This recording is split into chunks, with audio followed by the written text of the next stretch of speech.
सोनवणे पाटील यांना प्रचंड मतांनी विजय करा, विजय करा, विजय करा. तुमचं आमचं नातं काय. जय जिजाऊ, जय शिवराय. एवढ्यात या विधानसभेला नक्की परिवर्तन घडणार आणि तुमचं अर्थात आपलं म्हणजेच जनतेचं राज्य येणार. त्यासाठी लक्षात ठेवा, डिश अँटेना अनुक्रमांक 10 या चिन्हासमोरील बटन दाबून माननीय भागवतराव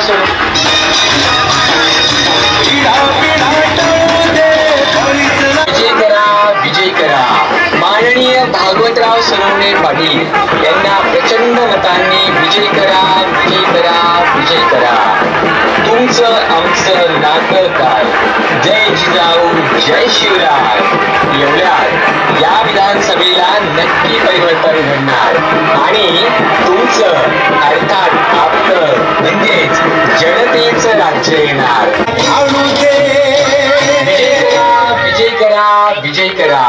माननीय भागवतराव सोनवणे पाटील यांना प्रचंड मतांनी विजय करा, विजय करा, विजय करा. तुमचं आमचं नातं काय. जय जिजाऊ, जय शिवराय. एवढ्यात या विधानसभेला नक्की परिवर्तन घडणार, जनतेचं राज्य येणार.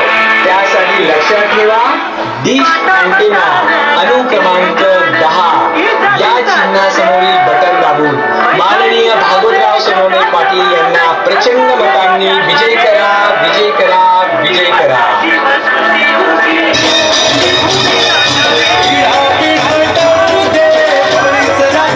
विजय करा.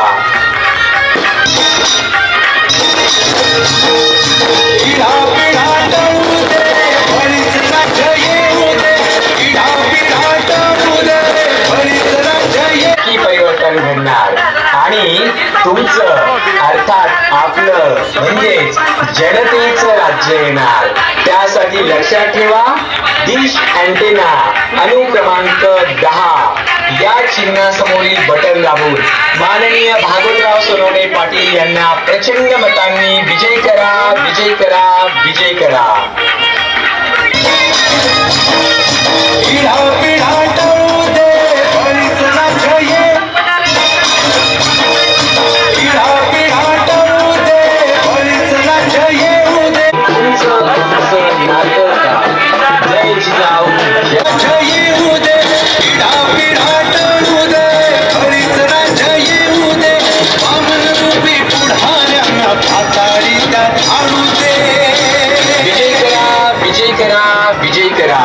माननीय भागवतराव सोनवणे पाटील यांना प्रचंड मतांनी विजय करा, विजय करा, विजय करा. तुमचं आमचं नातं काय. जय जिजाऊ, जय शिवराय. एवढ्यात या विधानसभेला नक्की परिवर्तन घडणार आणि तुमचं अनुक्रमांक 10 या चिन्हासमोरील बटन दाबून माननीय भागवतराव सोनवणे पाटील यांना प्रचंड मतांनी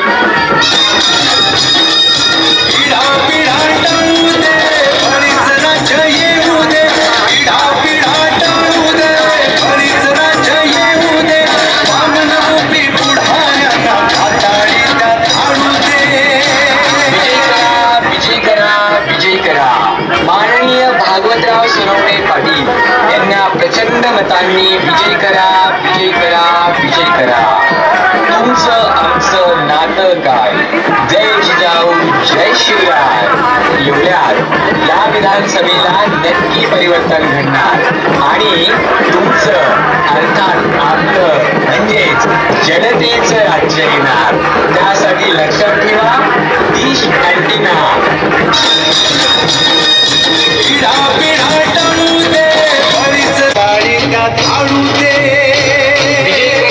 विजय करा, विजय करा. माननीय भागवतराव सोनवणे पाटील यांना प्रचंड मतांनी विजय करा, विजय करा, विजय करा. मोठमोठ्या वल्गना होत होत्या मित्र. मला सांगा, जर विधानसभा निवडणूक लढवायला जर असा प्रघात पडला की 300 शिवाय कोणी उभं राहू शकत नाही. म्हणजे यांना करायचं काय आहे ते त्यांच्यातच लढायचं आहे. यांना स्पर्धा सुद्धा निर्माण होऊ द्यायचं नाही. यांच्या विरोधात कोणी आवाज सुद्धा उठवणारा पाहिजे असा यांचा प्रयत्न आहे. आणि त्यासाठी तो प्रयत्न मी हाणून पाडण्यासाठी या अतिशय शर्तीच्या चुरशीच्या लढतीमध्ये मोठ्या कठीण प्रसंगातून ही निवडणूक इथपर्यंत लढवत आणली. मला तुम्हाला नम्र विनंती आहे, माझे कुठेही पोलिंग एजंट नसणार आहे. मला पोलिंग एजंट द्यायची गरजच काय. मी तुम्हाला सांगितलं 1 नंबरचं बटन बारामतीचं, 2 नंबरचं बटन बारामतीचं. मग 2 बारामतीमध्ये बघून घेतील कोणाचं डुप्लिकेट आणि कोणाचं खरंय ते बघून घेतील त्यांचं. म्हणून मी पोलिंग एजंट कोणताही देणार नाही. कारण पोलिंग एजंट द्यायचं म्हणजे त्याला कमीत कमी 1000 रुपये रोजाने भत्ता द्यावा लागेल. 2 पोलिंग एजंट द्यायचे म्हणजे 2000 रुपये त्याला खर्च लागेल. 326 बूथवर विचार केला तर 7 लाख रुपये खर्च होईल मित्रांनो. आणि मी 5-5.5 लाखात निवडणुकीपर्यंत ओढत आणली आणि 7 लाख रुपये असे कोणाला मी कशासाठी खर्च करू. अतिशय कष्टातून कमवलेला पैसा आहे. माझ्या शेतीतला पैसा असेल, माझ्या नोकरीच्या कामाचा 18 तास 12 तास कधी शनिवार रविवारी ऑन कॉल ड्युटी करून मी कमवलेला तो पैसा आहे. मला फक्त एक विचारांची लढाई लढायची होती. या निवडणुकीची लढाईमध्ये मला बिलकुल स्वारस्य नाही. या निवडणुकीच्या आणि प्रचलित राजकारणामध्ये मला बिलकुल स्वारस्य नाही. तो माझा अजेंडा नाही. तशा प्रकारचं राजकारणही मला करायचं नाही. म्हणून मी कोणत्याही प्रकारचे बोलतही लावणार नाही. या माध्यमातून या व्यासपीठावरून मी नम्र आवाहन करतो की तुमचं गाव, तुमचं वार्ड हाच माझा बूथ. तुमचं गाव, तुमचं वार्ड हाच माझा बूथ. तुमच्या सगळ्या गावांनी माझ्या बूथची जबाबदारी घ्यावी.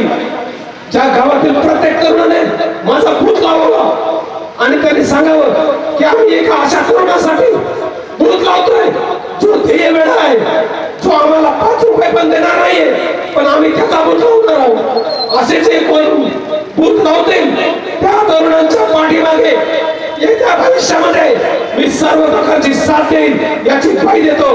आणि माझे 2 शब्द संपवतो आणि इथेच असं जाहीर करतो की माझा सरकारी प्रचार 5 वाजता संपलाय. तो संपल्याचा नाही, हे माझं आजचं शेवटचं भाषण आहे. आणि मला अशी आशा आहे की डिजिटल प्लॅटफॉर्म मधून माझे पत्रकार बंधू भगिनी मोफत माझे पत्रकार बंधू भगिनींना विनंती आहे, मला फारसं कव्हरेज मिळालं नाही. राष्ट्रीय चॅनलवर मला कोणी बोलावलं नाही. माझी चर्चा कुठे झाली नाही. लोकल चालनवाल्यांनी पण ज्यांना वाटलं त्यांनी बातम्या लावल्या. ज्यांच्या मनात थोडा कळवळा आला त्यांनी बातम्या लावल्या. काही युट्यूब वाल्यांनी विनंती करून सुद्धा त्या युट्यूब वाल्यांनी आपली बातमी सुद्धा नाही लावली. जाऊ द्या, त्या खोलात आपल्याला जायचं नाही. त्या खोलात आपल्याला जायचं नाही. परंतु आज किमान आज जो मी विषय बोललो तो कमीत कमी डिजिटल माध्यमातून आपल्या येवला सलगाव विधानसभा मतदारसंघामध्ये सर्व चॅनलचे पत्रकार आणि प्रिंट मीडियाचे पत्रकार मी कोणत्या शर्तीने लढलो हे दाखवतील, जगाला ओळख सांगतील आणि तेच माझे प्रचारक असतील अशी मी ग्वाही देतो. आणि माझे 2 शब्द संपवतो. आणि माझे 2 शब्द इथे नसलेल्या संपूर्ण खाली असलेल्या पटांगणातील श्रोत्यांनी ऐकून घेतले असं मी समजून घेतो. आणि ते माझे शब्द कोणत्या ना कोणत्या रूपात आपल्यापर्यंत पोहोचतील अशी आशा व्यक्त करतो आणि थांबतो. जय हिंद, जय महाराष्ट्र.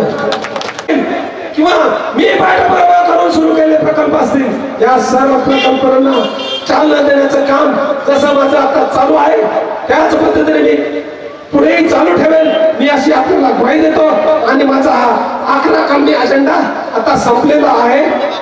जर हे बघा, ही सभा नव्हती, मी आधी जाहीर केलं, ही विचारमंथन सभा होती, हे विचारांचं व्यासपीठ होतं. ही सभा नव्हती म्हणून इथं आम्ही कोणाला निमंत्रित केलं नव्हतं. आणि निमंत्रित केलं नव्हतं त्याच प्रकारे आम्ही इथं कोणाला कोणतंही आमिष दाखवून गर्दी बोलवली नव्हती, आणली नव्हती. आणि पुन्हा एकदा सांगू शकतो, माझी तशी क्षमता नव्हती असं नव्हे. जर तेच करायचं असतं तर त्यांच्यात आणि माझ्यात बदल तो काय ते आणि मी सारखाच असं मान्य केलं असतं. म्हणून या रिकाम्या मैदानापुढे मी आज बोलत आहे. मी जरी रिकाम्या मैदानापुढे बोलत असलो तरी आज हा माझे युग आहे, हे विज्ञानाचा युग आहे आणि माझा हा आवाज 3,26,000 मतदारांपुढे पोहोचलेला असेल संध्याकाळपर्यंत अशी मला पूर्ण खात्री आहे. आणि या परिवर्तनाच्या लढाईमध्ये मी आपल्याला आव्हान करतो की सहभागी व्हा. आपल्याला ओबीसींना हरवायचं नाही, आपल्याला ओबीसींना हरवायचं नाही, आपल्याला मराठ्यांची चिरवायची नाही, आपल्याला मराठ्यांची जिरवायची नाही, आपल्याला हिंदूंची जिरवायची नाही, आपल्याला मुस्लिमांची जिरवायची नाही, आपल्याला कटेंगे भी नाही व्हायचं, आपल्याला बटेंगे भी नाही व्हायचं, आपल्याला झुटेंगे व्हायचंय, लढेंगे व्हायचंय, जितेंगे व्हायचंय. आणि मी काय देतो, जर मी निवडून आलो तर हे जे 5-6 आणि 11 कलम मी तुम्हाला सांगितले, हे सगळे कलम मी अंमलात आणल्याशिवाय राहणार नाही. त्याच्याही पुढची सांगतो मित्र, त्याच्याही पुढची गोष्ट सांगतो. आज 5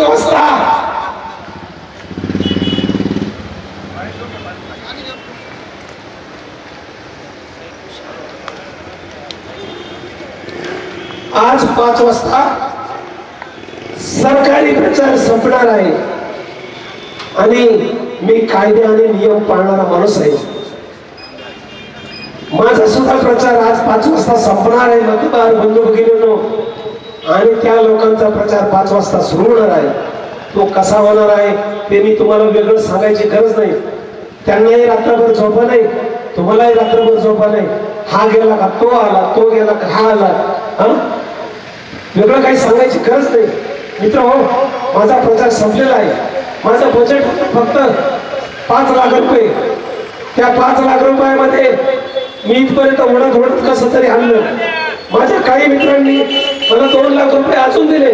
ते म्हणले, तुझं बाबा तुझं खूप चांगलं चाललंय, तुझ्या नावाची चर्चा संपूर्ण मतदारसंघातच नव्हे तर महाराष्ट्रात आहे. तर महाराष्ट्रात जर तुझी चर्चा असेल तर तू फक्त पैशासाठी थांबू नको. माझ्या 2 मित्रांनी मला 1-1 लाख रुपये उसने दिले आणि मी शेवटचे 2 दिवस प्रचार करू शकलो आणि त्याने ते 2 लाख रुपये दिल्यामुळेच मी छोटीशी सभा आयोजित करू शकलो. या सभेचं जे भाडं आहे इथं 20,000 रुपये भाडं, ते भाडं मी भरू शकलो. आणि त्याच्या पुढची गोष्ट सांगतो की 5 वाजेनंतरचा जो प्रचार सुरू होणार आहे त्यांचा तुम्हाला कोणत्या अर्थाने घ्यायचा त्या अर्थाने घ्या. मी त्याच्यावर टीका टिप्पणी करणार नाही. परंतु एक लक्षात ठेवा, भविष्यामध्ये कोणीही 5 लाख रुपये हातात असलेला माणूस या विधानसभेची निवडणूक लढवण्याची डेअरिंग करणार नाही.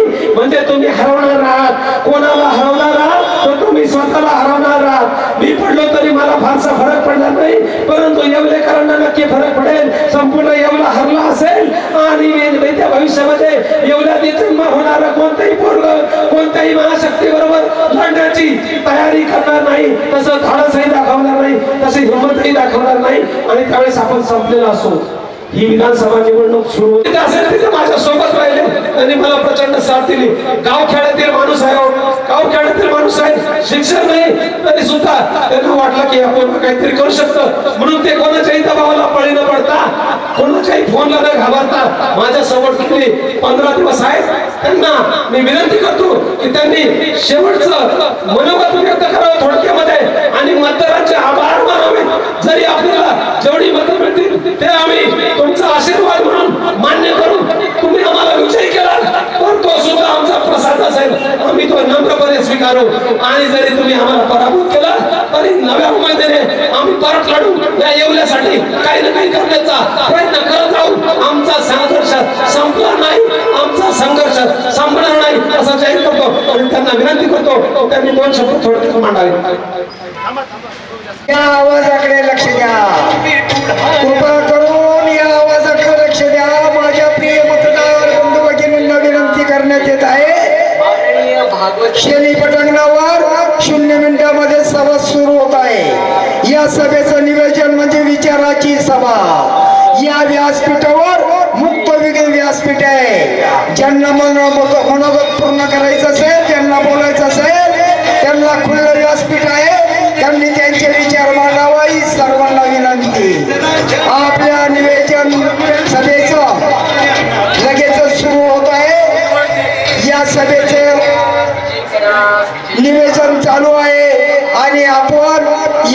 विचाराची सभा ऐकण्याची कृपा करावी. सभा आहे माननीय भागवतराव पाटील सोनवणे.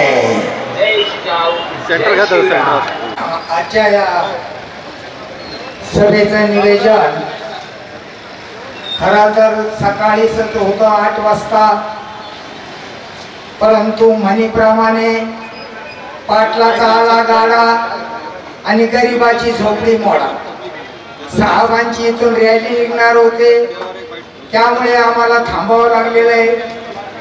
तरी माझ्या मतदार बंधू भगिनींना या उन्हामध्ये 2 शब्द ऐकण्यामध्ये वेळ दिला, तरी मी सर्वांचा आभारच मानतो. सांगायचं तात्पर्य म्हणजे ही सभा विचाराची सभा होती. या सभेचं नियोजन आपल्याला परराष्ट्रातून शिक्षण घेऊन आलेले जे आमचे माननीय भागवतराव सोनवणे साहेब यांनी आपल्याला मार्गदर्शन केलेलंच आहे. त्यांनी पाण्याच्या प्रश्नावर बोलले, त्याच्यानंतर शिक्षणाच्या प्रश्नावर बोलले, त्याच्यानंतर ते येवल्या शहराच्या सुसुविधाच्या बद्दल बोलले. सर्व काही त्यांनी त्यांचा जाहीरनामा या ठिकाणी प्रगट केलेला आहे. त्यांच्या जाहीरनाम्यामध्ये जी काही माहिती दिली ती आपण ध्यानात घ्यावा आणि त्या पद्धतीने साहेबाला चांगल्या प्रकारे मदत करावी. दुसरा प्रश्न असा की आपल्या मतदारसंघामध्ये या ठिकाणी जी काही निवडणूक होऊ घातलेली आहे त्या निवडणुकीमध्ये आपल्याला एक मराठा योद्धा जरांगे पाटील सांगून गेलेले की जे मराठ्याच्या आरक्षणाला विरोध करतात त्यांना जमिनीत काढा. विचार करा मतदार बंधू भगिनींनो की आपल्याला मराठा आरक्षणाला कोणी विरोध केला. पहिला प्रथम मी सांगेन 1994 ला शरदचंद्रजी पवार यांनीच विरोध केला. यांनी 50% आरक्षण पोच करून दिलं. त्याच वेळेस आरक्षणाचा पोपट मिळाला. आणि आताही छगन भुजबळ साहेब मराठ्यांच्या आरक्षणावर आक्षेप घेतात, त्यांच्या कुणबी रद्द करा म्हणतात. याची सर्व मतदार बंधू भगिनींना नोंद घ्यायला पाहिजे आवर्जून. मी सगळ्यांना विनंती करू इच्छितो, हे दोन्ही उमेदवार एकाच घरातले आहे. एक शरदचंद्रजी पवार, दुसरे अजितदादा पवार. मतदारांनी याच्यावर विचार केला पाहिजे. आपलं मत घड्याळाला मारलं तरी तुतरीला गेलं आणि तुतरीला मारलं तरी घड्याळाला गेलं. मग आपल्या मताचा फायदा काय? याच्याकरता मी सर्वांना अशी आग्रहाची विनंती करतो की आपण तिसरा ऑप्शन म्हणून हे परराष्ट्रातून शिक्षण घेऊन आलेले भागवतराव पाटील सोनवणे हे ह्याच तालुक्याचे एक बुद्धिवान आणि गुणवान नेतृत्व असलेले यांनी आपल्याला मार्गदर्शन केलेलंच आहे. त्यांच्याबद्दल आता जादा बोलण्याची मला गरज राहिलेली नाहीये. मी सर्वांना एकच सांगू इच्छितो का अशा नेतृत्वाला आपण साथ देणं म्हणजे पुण्याचं काम करताय. पैशावाला धनाढ्य हे लोक आपल्या घरामध्ये सत्ता मागण्याचा, सत्ता खेचून आणण्याचा प्रयत्न करतात. गरिबाचा वरमुंडका निघून नेण्याची त्यांची इच्छा नाहीये. 100, 200, 300 कोटी खर्च करून विलक्षण लढवण्याची त्यांची उमेद दाखवतात. मग गरिबाने या बाबासाहेब आंबेडकरांच्या घटनेनुसार विलक्षण राजकारण आणि जनतेची सेवा करू नये का? या पैशाच्या धाकाने गरिबाने कधी या क्षेत्रात येऊ नये का? भयंकर मोठा प्रश्न आहे मित्रांनो. म्हणून मी तुम्हाला आवर्जून सांगू इच्छितो की या सभेचा आणि या विचार मंथनाचा विचार करावा आणि आपल्या भावी पिढीला तरुण तडफदार उमेदवाराला साथ द्यावी आणि त्यांचाच विजय करावा. ही सर्व निशाणी अँटिना, त्यांची निशाणी आहे डिश अँटिना.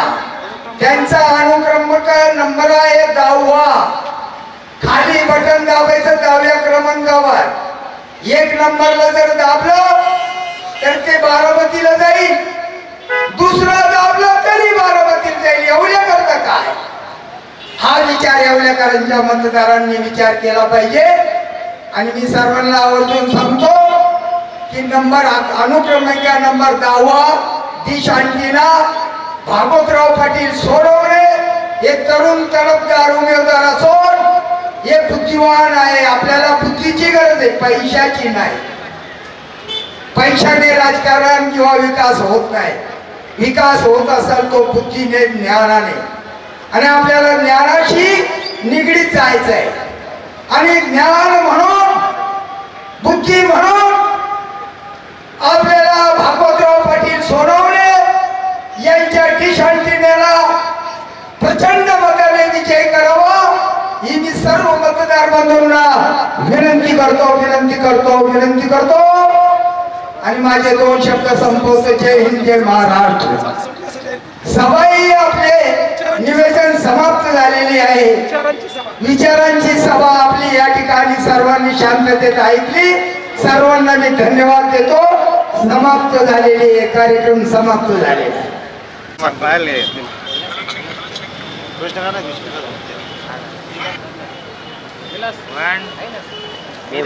मोबाईल आहे का सायलेंट 2 मिनिटं झालं.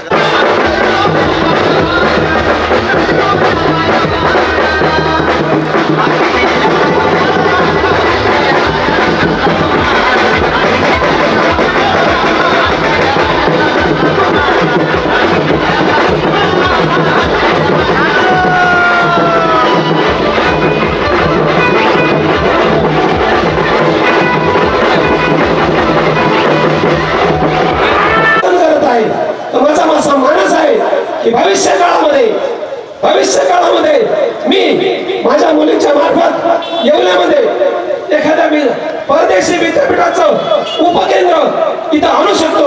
आणि जे संशोधनात अग्रेसर असतील अशा विद्यार्थ्यांना इथे संशोधनाची संधी मिळू शकते.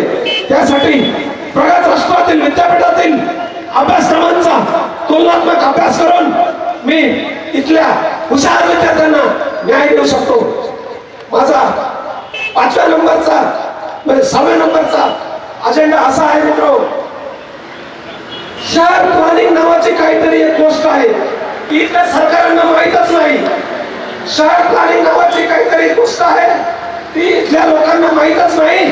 म्हणजे मी काय करणार आहे तर येत्या 40 वर्षाची येवले शहराची लोकसंख्या गृहीत धरून येवले शहराची लोकसंख्या गृहीत धरून या शहराला पिण्याचं पाणी किती लागेल, त्या पिण्याच्या पाण्याची उपलब्धता कशी करता येईल.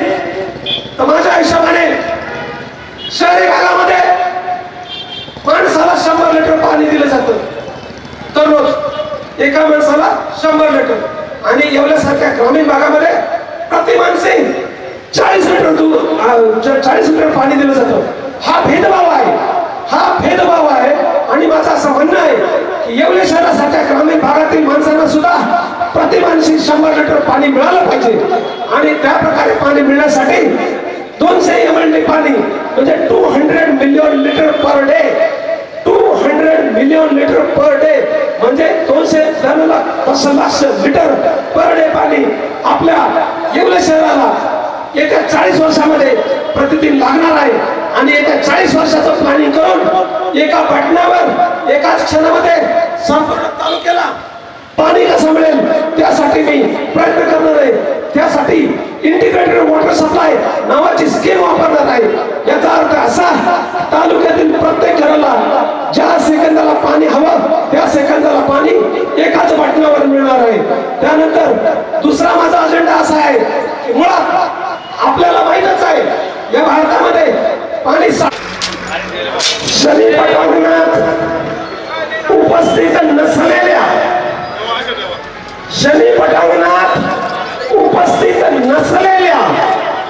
येवला लसलगाव विधानसभा मतदारसंघातील 3,26,746 मतदारांना माझा म्हणजे पहिली सभा आहे, ही जगातील पहिली सभा आहे जिथे फक्त वक्ता बोलतोय, ही जगातील पहिली सभा आहे जिथे फक्त वक्ता बोलतोय आणि समोर श्रोता नाहीये. कारण तुम्हाला माहितच आहे की आपल्या भारताचं राजकारण किती गलिच्छ झालेलं आहे. अहो जी समोर आपण जे जनता आलेली बघतो ती कशी असते ते तुम्हाला मला वेगळं सांगायची गरज नाही. तोच प्रयोग मलाही करता आला असता. हे शनी पटांगण गर्दीने तुडुंब भरवता आलं असतं. त्यासाठी पैशांची साधन संपत्तीची कमतरता नव्हती. परंतु या भारत देशातील मतदारांना मला चुकीची सवय लावायची नाही. मतदारांमध्ये वैचारिक परिवर्तन व्हावं म्हणून आज मी या शनी पटांगणातील मोकळ्या प्रचार मैदानाला संबोधित करत आहे. मित्रांनो, माझी सर्वात पहिल्यांदा मी आपल्याला ओळख करून देतो. या मोकळ्या मैदानामध्ये हा आवाज भागवतराव सोनवणे यांचा आहे आणि हा भागवतराव सोनवणे येवला तालुक्याचा पिढ्यानपिढ्या भूमिपुत्र आहे. गेल्या 400 वर्षापासून माझे पूर्वज या तालुक्यात राहतात. माझे मूळ गाव राहडी, तालुका येवला, जिल्हा नाशिक येथे असून माझ्या 2 पिढ्यापूर्वी माझे आई वडील आणि माझे आजी आजोबा हे ऊस तोडणीचं कामगार म्हणून इतरत्र या दुष्काळी भागातून महाराष्ट्रातील इतर प्रांतात नेहमी आपलं विंचवाचं विराड पाठीवर घेऊन स्थलांतरित करत राहिले. आणि असं असताना या अत्यंत विपरीत परिस्थितीमध्ये मी स्वतःच शिक्षण पूर्ण केलं. शालेय शिक्षण राहडी येथे पूर्ण केलं, माध्यमिक शिक्षण येवला येथे पूर्ण केलं आणि त्यानंतर माझं महाविद्यालयीन शिक्षण पुणे इथे झालं. पुणे इथं अभियांत्रिकी महाविद्यालयातून इलेक्ट्रॉनिक्स मधली पदवी घेतल्यानंतर मला अमेरिकेत जाण्याची संधी मिळाली. तिथं मी master of science in computers असा कोर्स केला आणि त्यानंतर मी प्रकल्प व्यवस्थापनाचा तज्ञ म्हणून अमेरिकेमध्ये ओळखला जाऊ लागलो. 2006 ते 2012 या काळामध्ये मी अमेरिकेतल्या सर्व सिस्टीमचा अभ्यास केला आणि त्या सिस्टीम मध्ये कशा करता येईल, आपल्याकडे तशा काही सुधारणा करता येतील का, तसे काही प्रकल्प उभारता येतील का, अशा प्रकारची शिक्षण पद्धती आपल्याकडे राबवता येईल का, यासाठी प्रयत्न केले आणि सुरुवात मी माझ्या गावापासून केली. 2012ला मी जेव्हा प्रथमदा माझ्या गावात आलो तेव्हा एप्रिल महिन्याचं ऊन रणरणत होतं आणि शेकडो मजूर ऊस तोडणी कामगार ज्यांचा मी आधीच अनुभव घेतला आहे ते ऊस तोडणी कामगार आपल्या बैलगाड्या घेऊन आपल्या गावात परतले होते. आपल्या गावात परतल्यानंतर मे आणि एप्रिल महिन्याच्या रणरणत्या उन्हामध्ये 40 डिग्री तापमानामध्ये त्या बैलांना साधं पिण्याचं पाणी सुद्धा नव्हतं. 10 किलोमीटरवरून टिपड्यामधून गाडी बैलात भरून पाणी पाजावं लागायचं. म्हणून त्या गावात काही सुधारणा करता येतील का या एकाच हेतूने प्रेरित होऊन मी 2 दिवसामध्ये वन विभागाच्या हद्दीमध्ये नियम तोडून, सर्व प्रकारचे नियम तोडून, वन खात्याच्या हद्दीमध्ये कोणाला कुऱ्हाडी घेऊन जाता येत नाही, मी सर्व प्रकारचे नियम तोडून वन खात्यामध्ये पहिल्यांदा एकाच दिवसात मशीनच्या सहाय्याने विहीर खोदली. त्या विहिरीला पाणी लागला, त्या पाण्याची सायपन करून मी माझ्या गावात आणला आणि शेकडो बैलांना पाणी पाजलं. अशी माझी समाजकार्याची त्यावेळी सुरुवात झाली. परंतु मला पूर्णतः माहित होतं की हा फक्त 1 दिवसाचा प्रयोग आहे. त्या 1 दिवसाच्या प्रयोगाने प्रश्न सुटत नसतात. म्हणून ते प्रश्न सोडवण्यासाठी मी शासन दरबारी ठोस पाठपुरावा सुरू केला. तो ठोस पाठपुरावा सुरू करत असताना अनेक अडचणींना तोंड द्यावं लागलं. प्रसंगी मला स्वतःला 12 दिवस अन्न पाणी वाचून उपोषण करावं लागलं. 45 डिग्री तापमानामध्ये खरवंडी, राळ आणि देवदरी यांच्या सीमेवर असलेल्या जंगलांमध्ये आम्हाला उपोषण करावं लागलं. त्या काळी 2012 साली हे अँड्रॉइड मोबाईल नव्हते, मीडिया एवढा स्ट्रॉंग नव्हता, म्हणून आमच्या उपोषणाची दखल फारशी लवकर घेतली नाही. परंतु जेव्हापासून दखल घेतली तेव्हापासून त्या भागातील अनेक प्रलंबित प्रश्नांना चालना मिळाली आणि आज त्याच प्रयत्नातून सरकारच्या माध्यमातून अनेक छोटे मोठे प्रकल्प उभे राहत आहेत. जवळपास 50 कोटीचं काम त्या भागात सुरू आहे. शासनाच्या दरबारी पाठपुरावा करून आंदोलन कार्यकर्ता म्हणून कार्य करणारा मी भागवतराव सोनवणे त्या भागामध्ये चांगला ओळखला जातो. येवल्यातील जनताही मला चांगल्या पद्धतीने ओळखत असेल. आता तुम्ही म्हणाल की तुम्ही समाज कार्य करत होता, तर मग या राजकीय कार्यक्रमात कसे उतरला? अतिशय सोपं आणि साधं उत्तर आहे. महात्मा ज्योतिबा फुलेंनी सांगितलंय, सत्यविन झाल्या साऱ्या कळा अवकळा. म्हणजे सत्ता नसली तर माणूस अवकळा होते, अवकळा. आणि सत्ता नसली तर कशी अवकळा होते हे तुम्हाला आम्हाला सगळ्यांना माहिती आहे, वेगळं सांगायची गरज नाही. म्हणून जो माणूस सत्तेत जातो, निदान ग्रामपंचायतचा सदस्य जरी होतो किंवा सरपंच होतो, त्याला थोडेफार अधिकार मिळतात आणि तोच माणूस कायमची स्वरूपी जनसेवा करू शकतो. स्वतःच्या खिशातून जनसेवा करणं म्हणजे बुडत्या डोहामध्ये उडी मारणं, अशा प्रकारचा प्रकार आहे.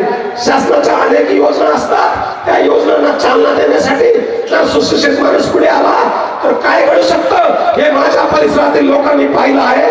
आणि त्याच एक मॉडेल म्हणून हे संपूर्ण मतदारसंघामध्ये ते मॉडेल रूपांतरित करण्यासाठी मी हे मोठं आव्हान स्वीकारलं आहे. मला माहित आहे की ही लढाई सोपी नाही. समोर प्रचंड धनशक्ती आहे. आता तुम्ही म्हणाल प्रचंड धनशक्ती, आता तुमच्या कदाचित धनशक्ती म्हटल्यावर फक्त एकाच उमेदवाराचं नाव येत असेल, 1 नंबरच्या बटनाचं. पण तसं काही नाही मित्रांनो. 2 नंबरचं बटन सुद्धा 2 नंबरचं बटन सुद्धा 2 नंबरचाच आहे. बारामतीचा 2 नंबरचा सगळा माल, लवासाचा सगळा माल येवल्यामध्ये वितरित झाला. आश्चर्य वाटू देऊ नका. जेवढा मिळेल तेवढा माल तुम्ही घ्या. सगळं 2 नंबरचाच आहे, एवढं लक्षात ठेवा.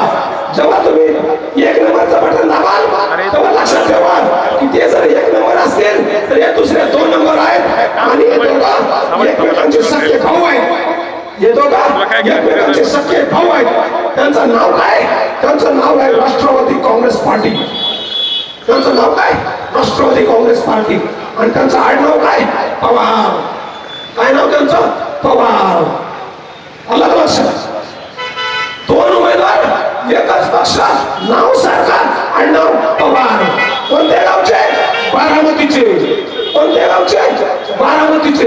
म्हणजे तुम्ही 1 नंबर वाल्याला बटन दाबा तरी मत जाणार बारामतीला, आणि 2 नंबर वाल्याचं बटन दाबा तरी मत जाणार बारामतीला. म्हणजे आता मला असं वाटायला लागलं की आपल्या येवला तालुक्यातील गोरगरीब मतदारांनी काय बारामतीच्या पवारांना मत द्यायचा ठेका घेतलाय का? मित्र अजिबात गलत करू नका. हे दोन्ही उमेदवार एकच आहेत. हे दोन्ही उमेदवार एकच आहेत, एकाच पक्षाचे आहेत. लुटुपुटूची लढाई चालू आहे. हे दोन्ही पक्ष या निवडणुकीनंतर जसे पूर्वी एकत्र होते तसे एकत्रित येणार आहे. सत्तेसाठी दोन्ही एकत्र असणार आहेत. अजिबात चूक करू नका. माझ्या विजयामुळे जर झाला तर या येवले मतदारसंघाचा फायदा होणार आहे. परंतु या दोन्ही उमेदवारांपैकी एकही जण पराभूत झाला तर त्यांचं कोणतंही नुकसान होणार नाही. त्याचं कारण सांगतो. जे 1 नंबरचे उमेदवार आहेत त्यांना प्रचंड प्रदीर्घ राजकीय असा अनुभव आहे, आणि त्या राजकीय अनुभवाच्या पाठिंब्यावर त्यांना कोणताही सरकार आलं तरी त्यांना सामावून घेतलं जाईल. आणि 2 नंबरचे जे उमेदवार आहेत ते सुद्धा महाराष्ट्राच्या राजकारणातील चाणक्य असलेल्या पक्षाचे उमेदवार आहेत. त्यांना सुद्धा काही ना काही संधी मिळेल. या दोन्ही उमेदवारांपैकी दोन्ही पडले तरी त्यांचं काहीच नुकसान होणार नाही. परंतु या निवडणुकीमध्ये जर मी पडला तर संपूर्ण येवला विधानसभा मतदारसंघ हरला. संपूर्ण येवला विधानसभा मतदारसंघ हरला. आणि त्यानंतर परत कोणी माझ्यासारखे डेअरिंग या बलाढ्य शक्तींसमोर उभं राहण्याची अजिबात डेअरिंग करणार नाही. एकीकडे कोट्यावधींचा प्रचार होत असताना 5 ते 6 लाख रुपयामध्ये हा प्रचार मी या अत्युच्च पातळीवर आणून ठेवलाय. आज तुम्ही बघता इथं बाकीच्या लोकांच्या सभेला करते मावत नव्हती, हजारोंची लोक, आणि मी ऍड्रेस करतोय माझ्या समोरच्या न भरलेल्या अतिशय मोकळ्या पटांगणाला. ही लढाई जी आहे ही सत्तेची नाही, ही पैशाची नाही, ही परिवर्तनाची लढाई आहे. ही परिवर्तनाची लढाई. आणि पैशाने आणि कधी पाणी पसरणार नाही याची खात्री या जनतेला नाही. म्हणून आपल्या घरावर, प्रत्येकाच्या घरावर निळ्या आणि पांढऱ्या टाक्या दिसतात. मी तुम्हाला आश्वासन देऊ इच्छितो. इंटिग्रेटेड वॉटर सप्लाय जेव्हा आपण सुरू करू त्यावेळेस येवले शहरातील एकाही माणसाला त्याच्या घरावर निळी आणि पांढरी टाकी ठेवण्याची गरज पडणार नाही.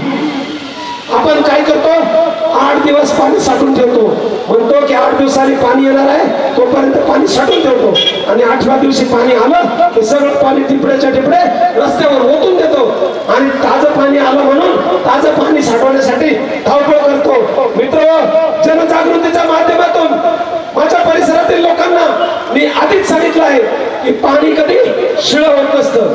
त्यामुळं 24 तास जर पाणी नळाला आलं, 24 तास जर नळाला पाणी आलं आणि ते खात्रीने आलं, जशी तुमच्या घरात आज मी 24 तास असते, तसं ज्या वेळेस तुम्ही टोटी चालू करा नळाची, त्यावेळेस जर पाणी आलं तर तुम्हाला बाटलीभर पाणी सुद्धा साठवून ठेवण्याची गरज पडणार नाही.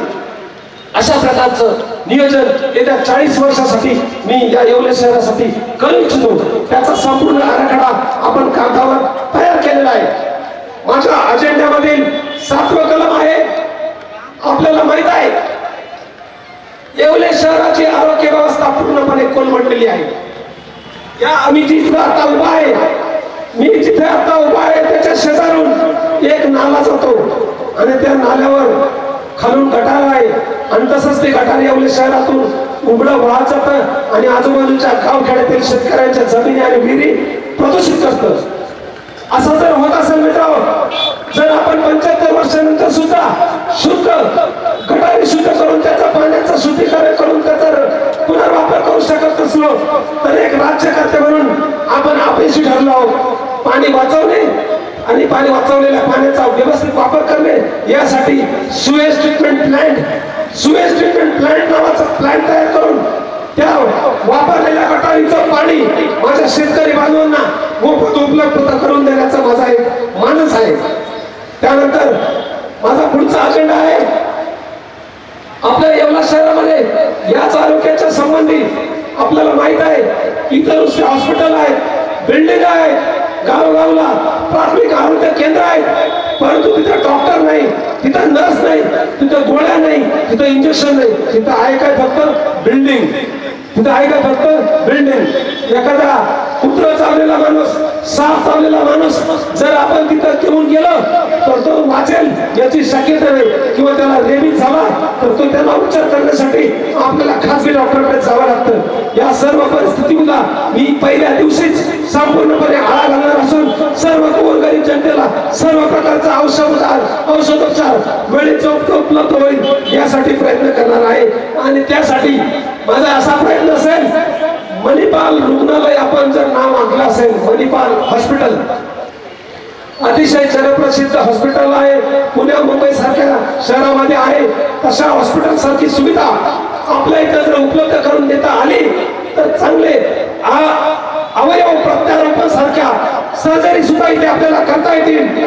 आणि त्यानंतर इथे जर अतिशय तातडीची परिस्थिती जर उद्भवली तर मणिपाल सारख्या हॉस्पिटलवरती एअर ॲम्ब्युलन्सची सुद्धा सुविधा असते. म्हणजे एखाद्याचा जीव जात असेल तर 5 मिनिटात हेलिकॉप्टरने त्या आजारी रुग्ण मुंबई किंवा पुणे इथं मोठ्या उपचारासाठी आपण तातडीने त्याला दाखल करू शकतो, असा माझा एक प्लॅन आहे. त्यानंतर इथल्या शेतकऱ्यांसाठी अतिशय महत्वाचा प्रश्न म्हणजे सिंचनाच्या पाण्याचा प्रश्न. आणि संपूर्ण येवला तालुका मला फक्त एकाच नावाने ओळखतो. लोक मला माझ्या नावाने ओळखत नाही. हे माझं पॅम्पलेट एक दिवस वर्षात देवगावमध्ये गेलं आणि त्या माणसाने वरती नाव बघितलं, त्याला नाव कळलं नाही, परंतु त्या कंसामध्ये ज्या 2-3 गोष्टी लिहिल्या होत्या त्याच्यामध्ये असं लिहिलं होतं, संयोजक नाशिक जिल्हा जलहक्क संघर्ष समिती. म्हणजे नाशिक जिल्ह्यामध्ये माझी ओळख माझ्या नावाने नाही तर माझ्या कामाने आहे, ती जलहक्क संघर्ष समितीच्या रूपाने आहे. या जलहक्क संघर्ष समितीच्या माध्यमातून अनेक साठवण तलाव आपण सरकारच्या माध्यमातून मार्गी लावलेले आहेत. त्यानंतर माझा पुढचा असा अजेंडा आहे, आपल्या विद्यमान लोकप्रतिनिधींनी चांगले प्रयत्न करून त्यांना होईल तेवढं शक्य असेल, आपल्याला म्हणायचं नाही की त्यांनी प्रयत्न कमी केले, त्यांचे प्रयत्न असतील, परंतु माझ्या हिशोबाने ते प्रयत्न तोकडे होते. अजूनही जास्तीचे प्रयत्न करता आले असते. त्यांच्याकडे मोठा पद होतं, त्यांच्याकडे मोठी प्रतिष्ठा होती, त्यांच्याकडे मोठं वजन होतं. ते वजन खर्ची करून त्यांनी सरकार चुकून किमान 10,000 कोटीचा एखादा प्रकल्प पाण्याचा आपल्या येवला तालुक्यामध्ये आतापर्यंत आणायला पाहिजे होता. त्यांनी आणलेला आहे. 1,000 कोटीचा प्रकल्प आहे, मोठा आहे, चांगला आहे. पश्चिमेकडे आणि पश्चिमेकडे जाणारं पाणी पूर्वेकडे वळवण्यासाठी प्रयत्न स्तोत्र आहे. परंतु माझं म्हणणं आहे की ते प्रयत्न तोकडे आहेत.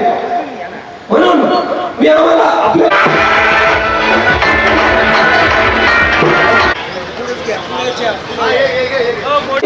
नारगिरणा आणि पार गोदावरी या नदीच्या प्रकल्पातून नुसत्या सत्तेने परिवर्तन होत नाही. तुमच्या डोक्यात विचार असले पाहिजेत.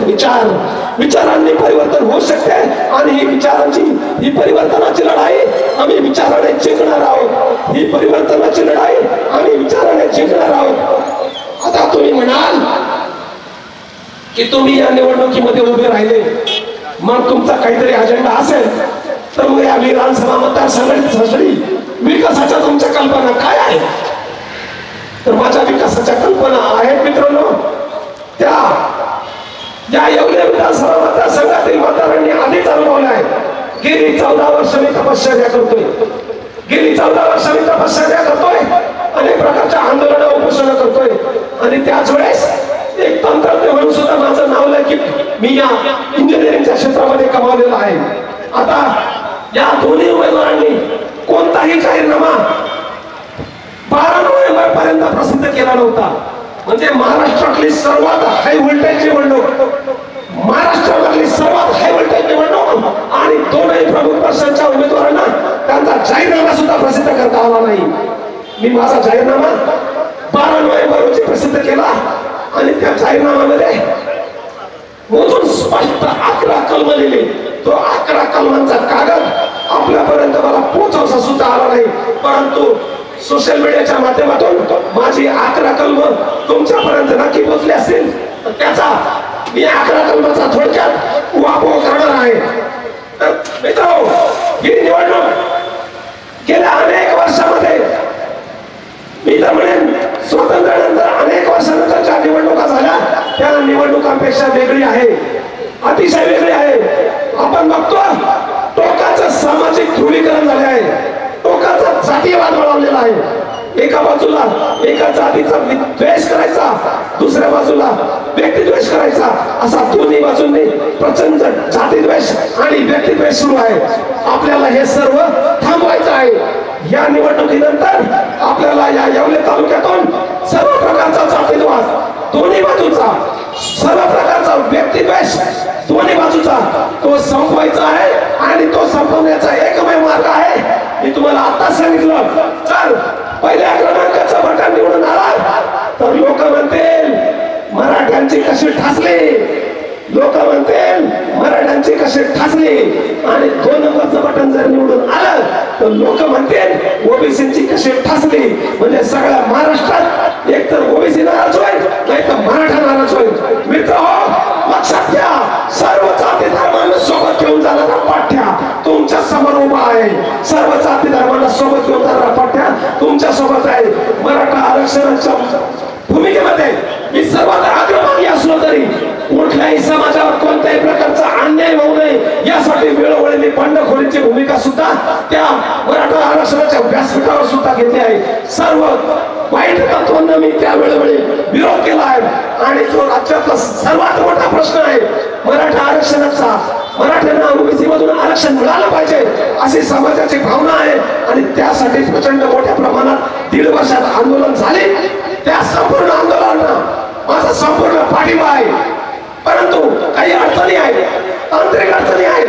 आता म्हणजे येत्या 20 वर्षात या देशामध्ये कोणतंही सरकार आलं तरी मराठ्यांना ओबीसी मधून 50% आतून आरक्षण मिळणं कधीच शक्य नाही. त्याचं कारण आहे 23 मार्च 1994 रोजी 23 मार्च 1994 रोजी त्या महाराष्ट्राचे जाणते राजे 4 वेळा मुख्यमंत्री राहिलेले माननीय शरद पवार साहेब यांनी मराठा आरक्षणामध्ये खुटी घालून ठेवली. इतकी मोठी खुटी घातली की उपस्था कोणत्या सरकारांना शक्य होत नाही. आणि म्हणूनच दरम्यानच्या काळामध्ये मराठा समाज आम्हाला द्या, कोणतंही आरक्षण द्या अशी मागणी करत होता. त्या मागणीला थोड्याफार प्रमाणात यशही येत होतं. परंतु जेव्हापासून मराठ्यांना ओबीसी वर्षापासून या महाराष्ट्रातलं वातावरण सर्व प्रकारे दूषित झालं आहे. परंतु मी तुम्हाला सांगू इच्छितो की हा प्रश्न अतिशय चांगल्या प्रकारे आपण सोडवू शकतो. लोकांना अजून माहीतच नाही, महाराष्ट्रातल्या पुढाऱ्यांना अजून माहीतच नाही, ना मराठ्यांच्या पुढाऱ्यांना माहीत, ना ओबीसीच्या पुढाऱ्यांना माहीत. या देशामध्ये जशी मंडळ आयोगाची स्थापना झाली तसेच मनमोहन सिंग पंतप्रधान असताना त्यांच्या सत्तेच्या शेवटच्या महिन्यामध्ये म्हणजे साधारण एप्रिल 2014 मध्ये एका आयोगाची स्थापना झाली आणि त्या आयोगाचं नाव आहे रोहिणी आयोग. लक्षात ठेवा मित्र, रोहिणी आयोग. घरी जाऊन प्रत्येकाने गुगलवर सर्च करा रोहिणी आयोग. रोहिणी आयोग काय आहे? रोहिणी आयोग हा सर्व जाती धर्मांना न्याय देण्यासाठी तयार केलेला सरकारने आयोग आहे आणि त्या आयोगाच्या शिफारशी सध्या राष्ट्रपतीकडे सादर केल्या आहेत आणि राष्ट्रपतीकडून सही होऊन ती संसदेला ते सादर होणार आहे. आणि त्या रोहिणी आयोगाच्या माध्यमातून ओबीसी मधल्या सर्व गोरगरीब घटकांना न्याय तर मिळणारच आहे. परंतु ज्या वर्गांना आतापर्यंत आरक्षण नव्हतं त्या वर्गांना सुद्धा ओबीसी मधून आरक्षण मिळण्याची शक्यता निर्माण झाली आहे. ओबीसी मधील काही घटकांनीच आरक्षणाचा फायदा घेतला हे आपण सर्व जाणतोच. केंद्र सरकारच्या यादीमध्ये 4,500 जाती असताना त्या 4,500 जातीपैकी 450 जातींना हे सुद्धा माहित नाही की आपण आरक्षित वर्गात आहोत. म्हणजे आपण किती मागासलेले आहोत बघा. आपल्या देशात इतके गरीब लोक आहेत की त्यांना हे सुद्धा माहित नाही की आपण आरक्षित वर्गात आहोत आणि ते आरक्षण मिळवण्यासाठी आपल्याला काय करावं लागेल. त्यांच्याकडे शाळा सोडण्याचा दाखला नाही, त्यांच्याकडे दोन जन्म नोंदीचे पुरावे नाहीत. आपण काय करतोय त्यांना माहित नाही. त्यांचा धंदा काय ते त्यांना रोज पोट भरतात, एका ठिकाणून बिराडून चालतात, दुसऱ्या ठिकाणी जातात. अशा ओबीसी मधल्या 450 जातींना स्वतःचं अस्तित्व सुद्धा नाही. रोहिणी आयोग या जातींना अस्तित्व मिळवून देणार आहे. त्या रोहिणी आयोगाची अंमलबजावणी व्हावी म्हणून मी राष्ट्रपतींकडे पाठपुरावा करणार आहे.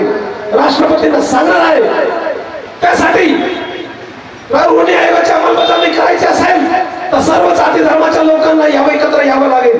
मग तो आरक्षित वर्ग असेल किंवा अनारक्षित वर्ग असेल, या सर्वांनी एकत्र येऊन जर पाठपुरावा केला तर रोहिणी आयोगाला मोदी सरकार मान्यता देऊ शकते आणि मान्यता दिल्यानंतर सर्व जाती धर्मांना योग्य टक्केवारीच्या आतून आरक्षण मिळेल आणि त्यात मराठा समाज सुद्धा असेल त्याला सुद्धा ओबीसी मधलं आरक्षण मिळू शकेल असा मला पूर्ण विश्वास आहे आणि त्यासाठी मी पाठपुरावा करणार आहे. हे झालं माझं पहिलं कलम.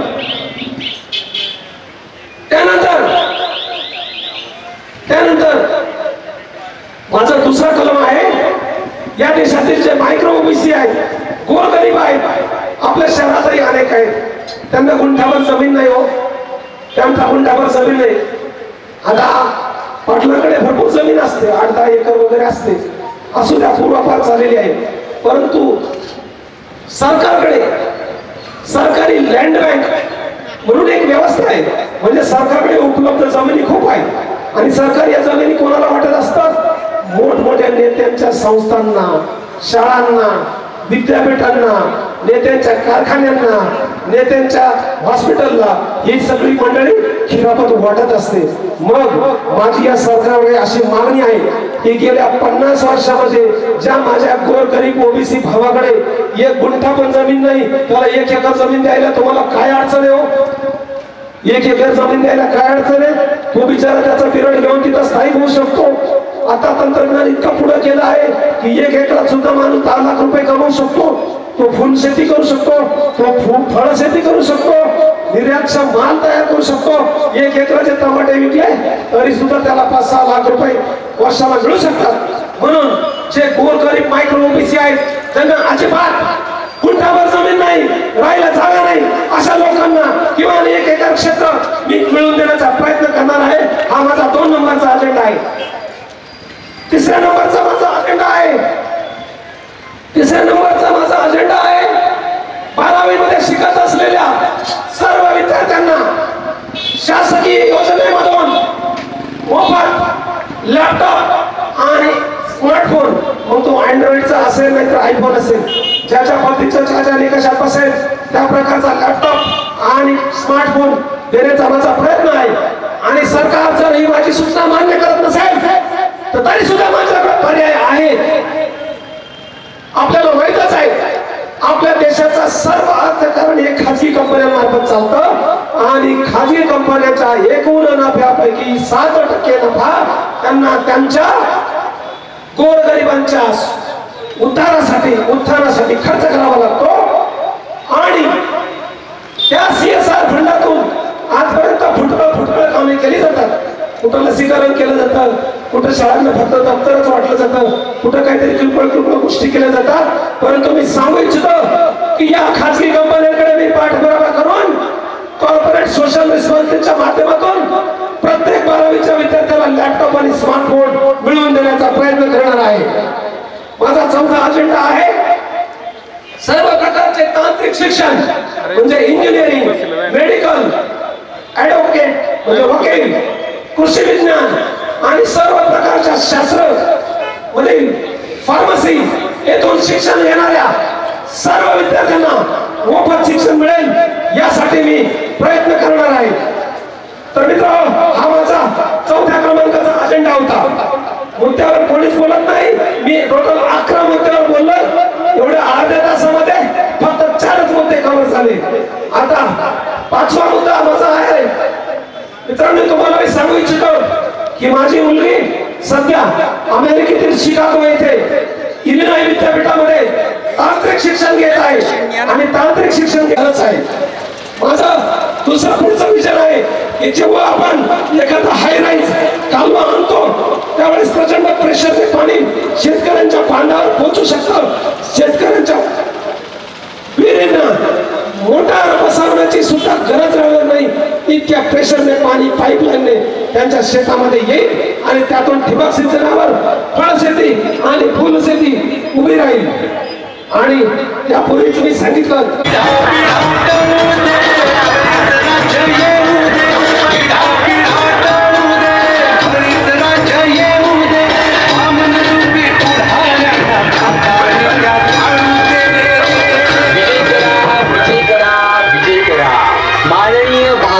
सोनवणे पाटील यांना प्रचंड मतांनी विजय करा, विजय करा, विजय करा.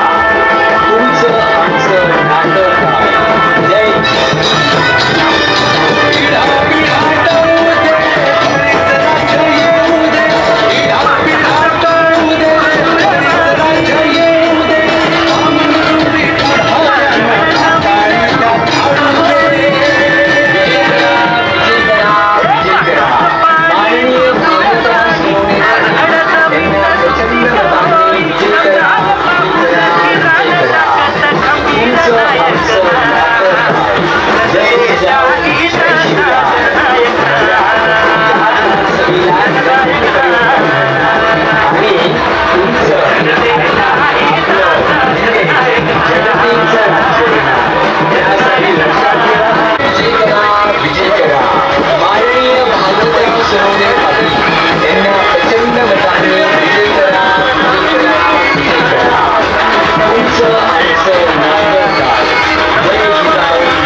मतदारसंघात तब्बल 1,10,000 महिलांना मिळाला लाडकी बहीण योजनेचा लाभ.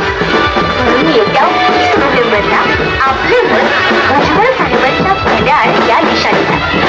लक्षात असू द्या, पहिला नंबर निशाणी घड्याळ. माननीय भागवतराव सोनवणे पाटील यांना प्रचंड मतांनी विजय करा. करा विजय करा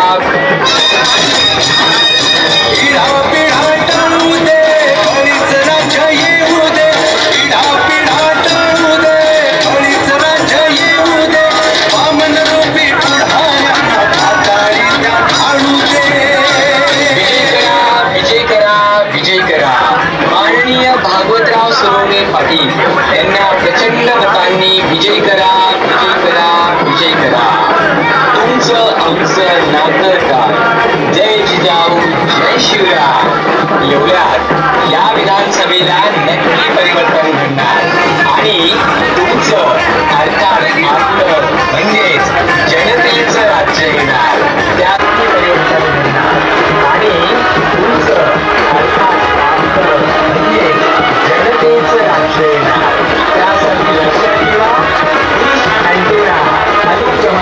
आज आपण जी मंथन सभा घेतली त्याचं काय रहस्य पब्लिक नव्हती बॉस? अतिशय चांगला प्रश्न विचारला.